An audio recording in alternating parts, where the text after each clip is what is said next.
How you guys doing? Um, Welcome back to my channel, Mr. Interconnected. Today is a pretty heavy day for me.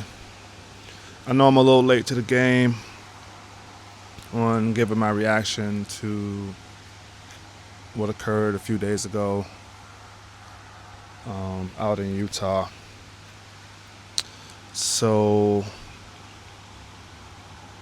as most of you guys know right now, a prominent figure on the conservative side of the political spectrum, Charlie Kirk, was assassinated, gunned down at a college, doing what he normally does, which is going out and trying to have debates and open discussion and to invite free thought and to have opportunities to not only have his mind changed, but to change the minds of other people.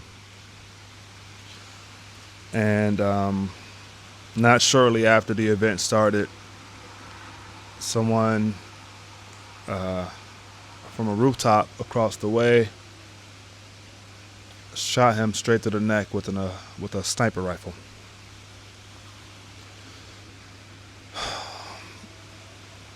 I saw the video,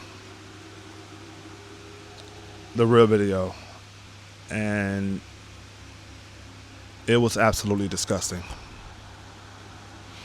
It was absolutely disgusting. I'm not even going to give details on how disgusting it was to see someone die like that, especially someone who didn't deserve it, especially someone who never harmed anyone, wasn't a criminal.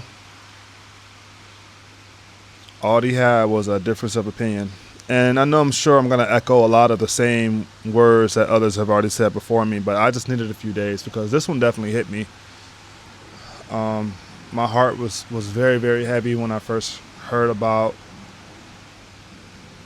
his death. Prior to that, when I heard he got shot, I just immediately started praying because Charlie Kirk is definitely the kind of guy society needs right now. And of course, Satan and his minions couldn't have that, so they had to take him out.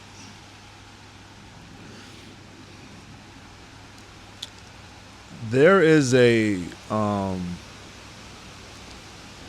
virus on the left.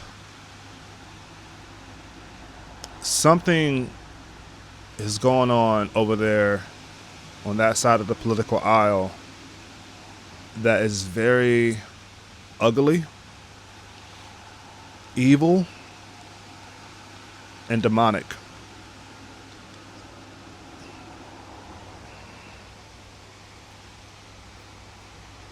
And what hurts the most about it is when you have friends and loved ones and family members who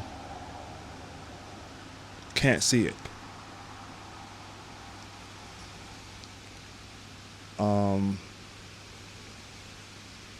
What's even more disgusting about this entire ordeal is that you have people on the left who are literally,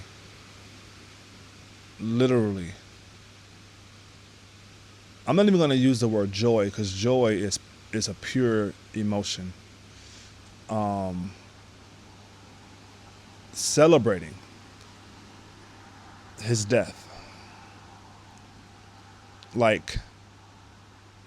And not just celebrating it, but celebrating it in a way as if he was in their way. Like, we needed to get rid of him. Like, finally, we got rid of this guy. Now we can do whatever it is that they want to do, which is go back to being miserable and go back to being victims and go back to screaming and protesting and trying to tear down anybody who disagrees with them. You know, I am truly heartbroken because Charlie Kirk's death spoke volumes to the nature of where we are as a nation. And it really, really exposed, again, how evil they truly are. And what's interesting is that because I am a black American male, most people on the left would cancel me for saying something like this, or would even look at me and think, how could you even be a fan of this guy? How could you even stand for what this guy stood for? How could you even be conservative? How could you even support Republicans? And I'll answer you that it's because I can make up my own mind. I can think for myself. I don't group think. I don't mob think. I think for myself. And this is coming from someone who used to be on the left too. And I had a chance to live. I still live outside of the U.S., but before when I lived in a different country than the one I do now, I had a bit of an awakening, to the conservative side, and a lot of that had to do with Charlie Kirk and Candace Owens and the Officer Tatum, Steven Crowder before he had his issues. Even Ben Shapiro, I'm not the biggest fan of him anymore, but he still has his reasonable takes on things here and there. Did I say Steve Shapiro? I meant to say Ben Shapiro if I said Steve Shapiro. Steve Shapiro is a prankster on YouTube. But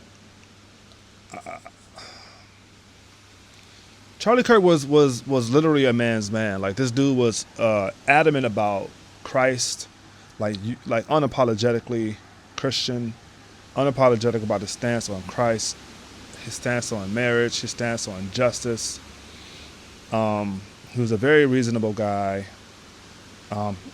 He always spoke, from what I could tell, from what I've seen, straight facts,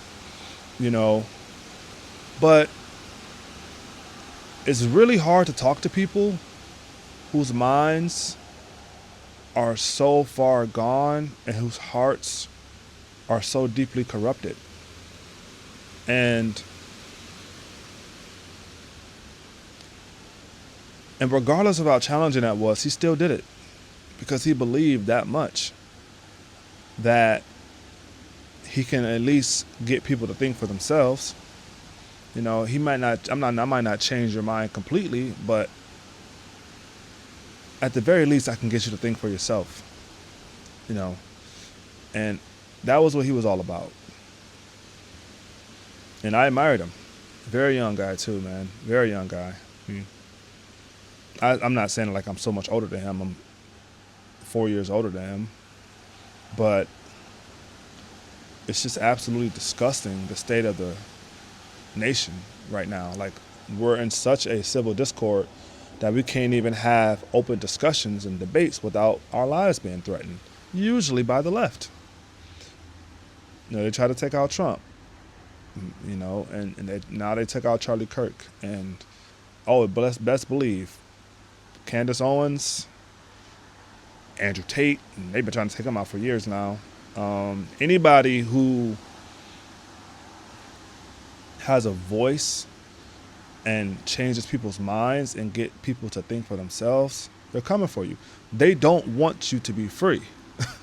They need slaves. They need you to be a slave. They need you to be mental slaves. That's the reason why when Kanye West said we're still slaves and everyone got mad at him, I knew exactly what he was talking about. And I just find it so interesting that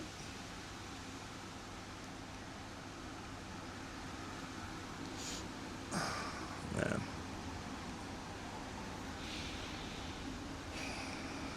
These people claim to be woke, but they're the complete opposite. And they are totally unhinged as well.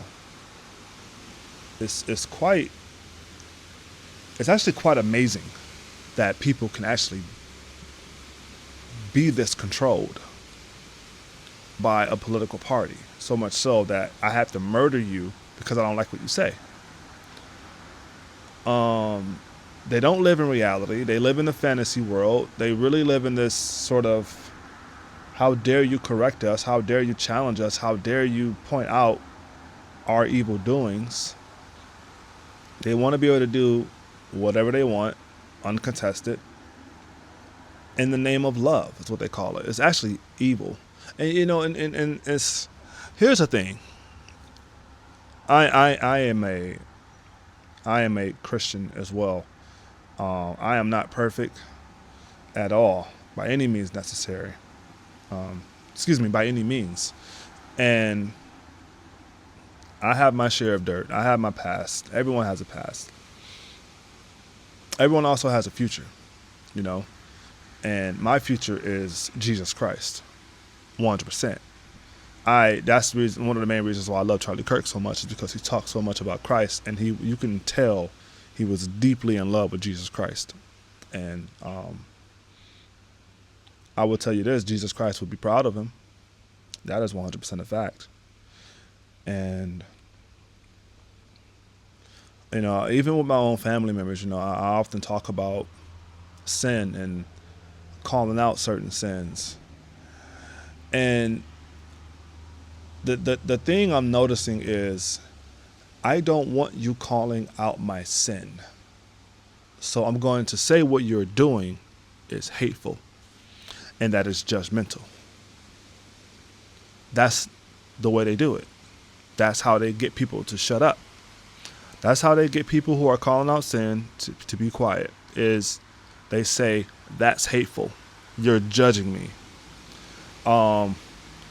What about love? I thought Jesus was all about love.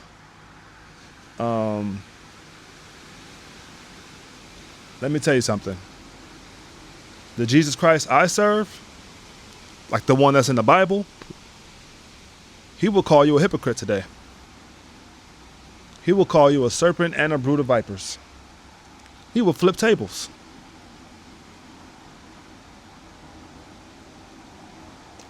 Like I don't know what Christ these people are thinking about, but the one I serve, he's gonna call you out. Like, yeah, and guess what? That is called love. I know, like, the lens is over here, but I'm like looking right here. Don't mind me. But that's called love. Christ's version of love was, I'm going to have grace with you, but I'm also going to call it out. And these people don't want it to be called out. They want to feel good all the time, no matter what. Anybody who comes against me feeling good is my enemy. And that's how you get stuck in sin. Because you are so focused on feeling good all the time. It does not feel good to change.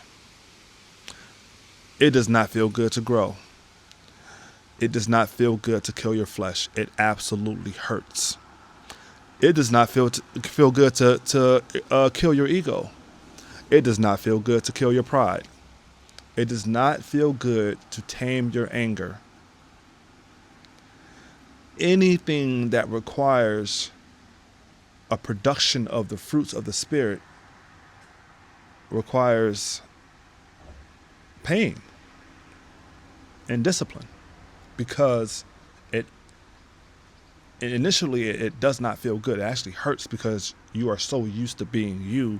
You are so used to operating out of the flesh that when it comes time for you to actually start trying to change, it doesn't feel good. It hurts. Growth hurts. Change hurts. Following Christ hurts. Following God hurts at first. The moment it stops hurting, is the moment you realize it's actually working. The moment you start to see your change and how the world responds to your change, how God will start to orchestrate things around you in your favor because you are actually changing from the inside out. And they don't want to do that. They want to stay slaves. They want to stay stuck. They want to be slaves to sin. They do. They do. And anybody who threatens their slavery, they'll take them out. That's like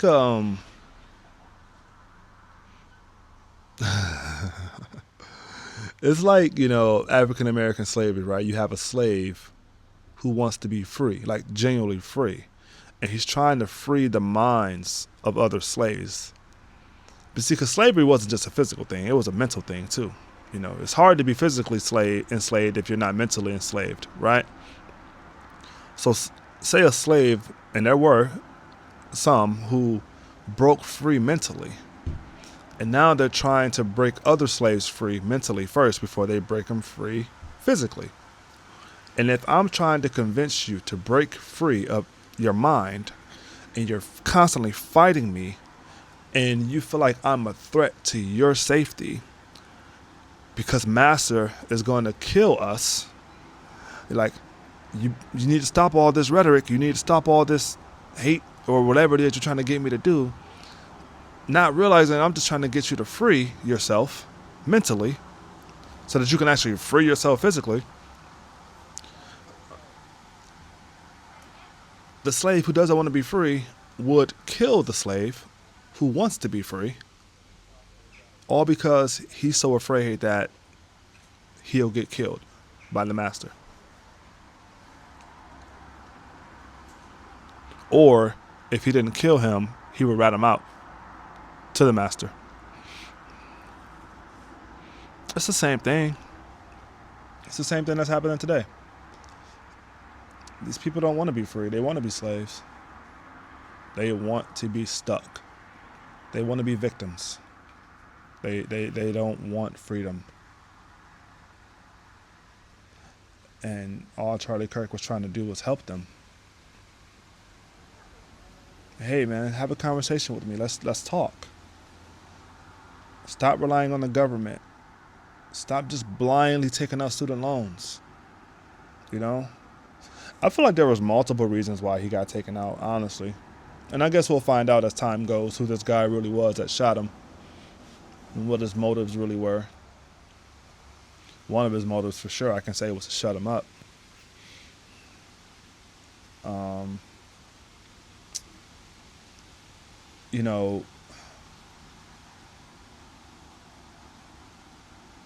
Charlie Kirk was everything they hated. That's what got him killed. Not saying it's his fault. It's 100% not his fault. He was absolutely doing the right thing. But they don't want you to do the right thing. They don't want you telling people who are gender confused that there's nothing wrong with you. Stop letting these people make you think there's something wrong with you. They don't want somebody telling them to like I mentioned before, just stop blindly spending money on student loans and driving yourself into debt that you'll spend a significant amount of your life trying to pay off and not being able to actually enjoy yourself because you're anchored by this debt. Or to protect our kids because they're putting adult content in their books and trying to indoctrinate them and desensitize them for nefarious intentions. That there are only two genders and that men should not be going into women's restrooms. And just a list of other things that Charlie Kirk was standing for. And he was all about the nuclear family, And despite what people say, oh, he's racist, no, he was not. Charlie Kirk was not racist at all. He was trying to look out for black people. He was trying to tell black people, stop relying on the government. The government is the reason why you guys are falling behind. Instead of relying on the government, put your fathers back in the home. Because the nuclear family is the most important thing right now that we need, besides Christ. Everything he was speaking about and everything he stood for was to make our nation and our families better and to reintroduce Christ in a new way into a new generation. And they just couldn't have that. They just couldn't have that. And I'll tell you this too. These politicians, these AOCs and these Bernie Sanders and these Clintons and all these people who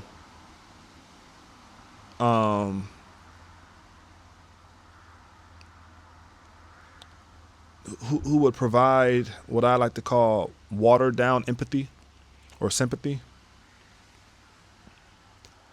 I feel like deep down they're kind of happy about it. For me, real. Like, this guy was too influential. And that's what they were really trying to kill. They weren't trying to kill Charlie Kirk. They were trying to kill his influence. That's what they do, though. That's what they do. You know, King, X, you know, Gandhi, you know, Mandela, Fred Hampton, like anybody who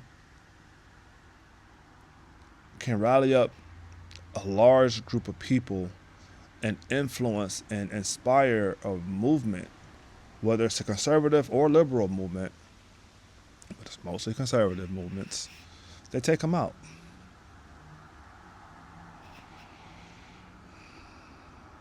There's something deeply sinister happening right now in this country, or in America, because I'm not in America right now. I'm an American, but I don't live in America right now.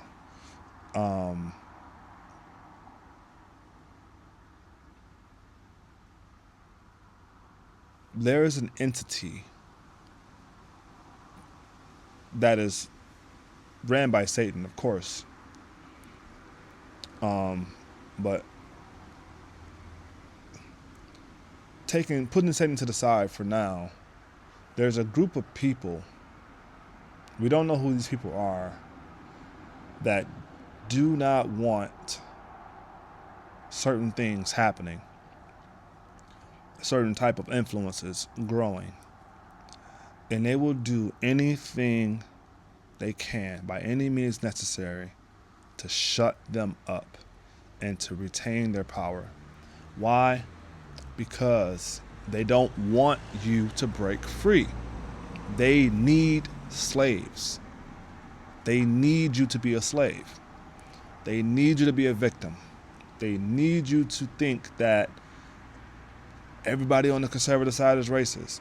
They need you to think that they're trying to steal things and take things away from you, or that they're trying to force you to have children, or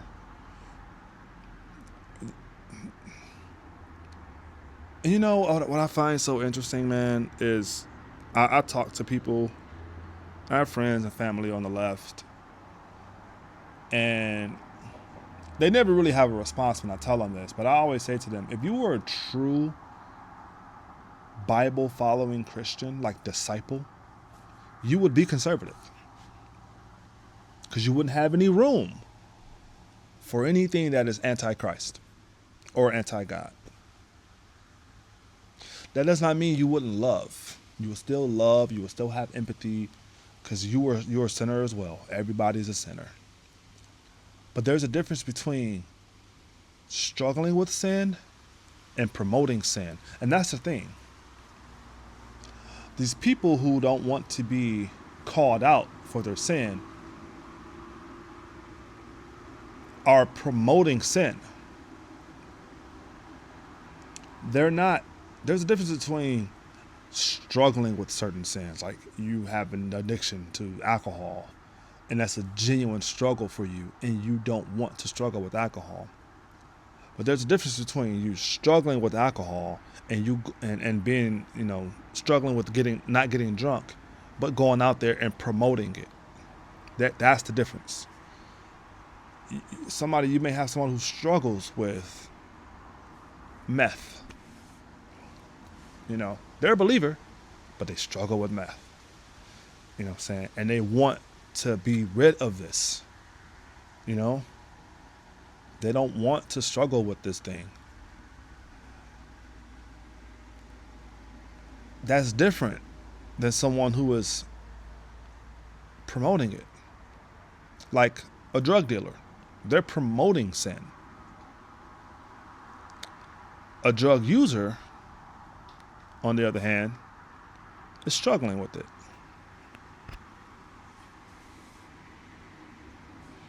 They're both still sins, but one's heart is in a nefarious place and the other's isn't. That's the difference. Because God knows your heart. God knows your intentions are to sell these drugs. That's not good if you're a dealer. But if you're a user who's struggling to stop, God knows that you want to stop, you desire to stop, you've been praying, you've been fasting, but it's just such a struggle and you're trying to get rid of it. You don't want to struggle with those things. Those are the ones who I feel like God will have more mercy on, because he's like, I get it. You're hurting, you're in pain. That's the difference. And Charlie Kirk was calling out all kinds of evil things that were happening, and they didn't want it. They wanted him to shut up. I'm deeply saddened, man, because you got 2 kids who lost a father, a wife who lost her husband, and millions of Americans who lost someone who inspired them. And it's a very sad week. But I'll tell you this.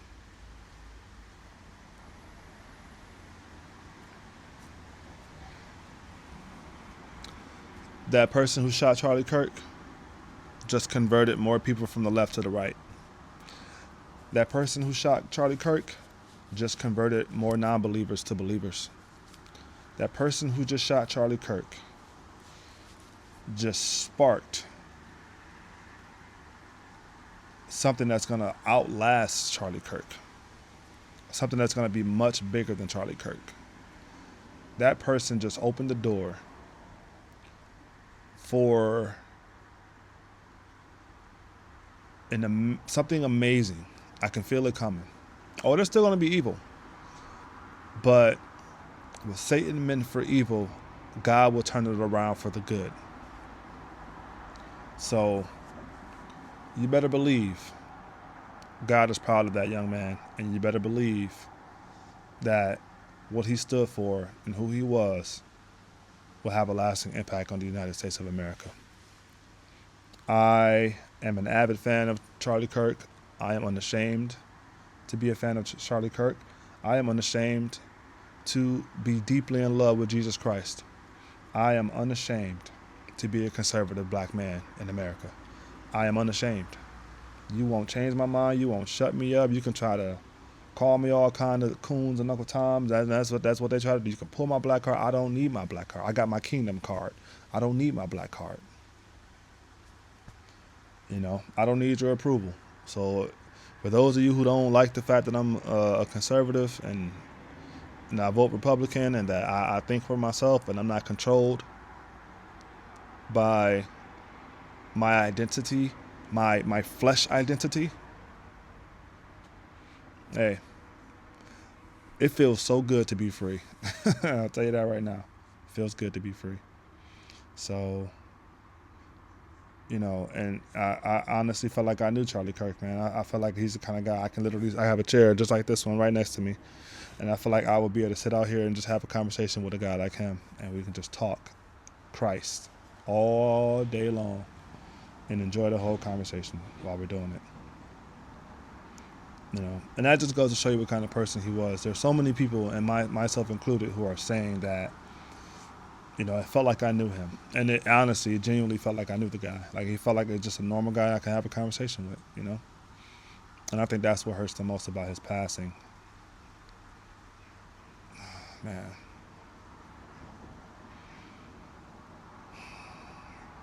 Prayers out there, man. Send out some prayers for Candace Owens, even Andrew Tate. I know a lot of people hate him too. I like the guy,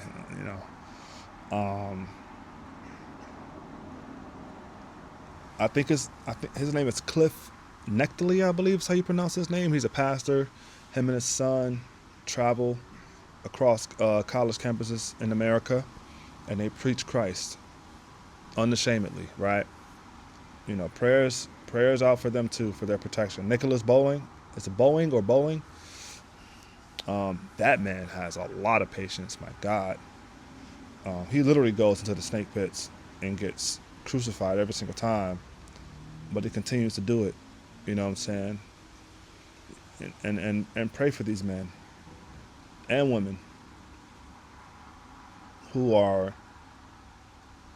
unashamed about their love for Christ, and who are unashamed with sharing their love for Christ, and who are unashamed about standing up for what is right.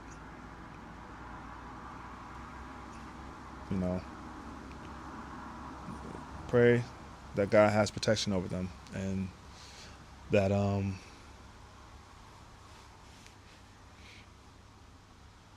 we can get to a place in our nation where we can just have a civil debate without worrying about whether or not we're going to make it home. God, that video was absolutely disgusting. That video was absolutely disgusting. And I'm not even talking about from a graphic perspective. I've seen that kind of stuff before. I mean, I've been to Afghanistan. I've seen violence. You know what I'm saying? I've seen kids shot in the face. I've seen people's stomach lining hanging out. You know what I'm saying? I've seen violence. I've seen it. It's all appalling. It's all disgusting.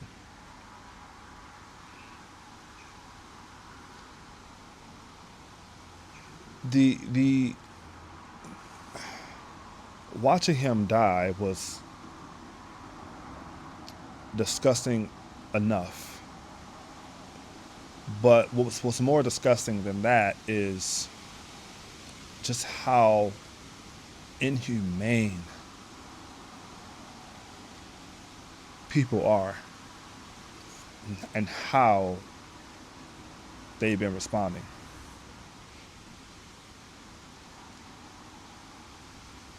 I'm going to be honest with you. This is how I feel. To everyone who celebrated Charlie Kirk's death, you're no better than the shooter. You're no better than the guy that pulled that trigger.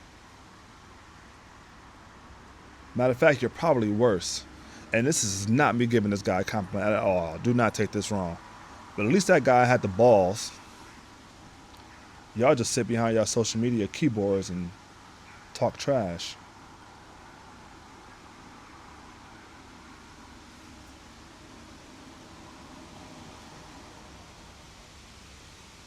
It's sick, man. I was sick when I watched that video, and I've seen some stuff myself, and that video still got to me. They had no reason to kill that man. None.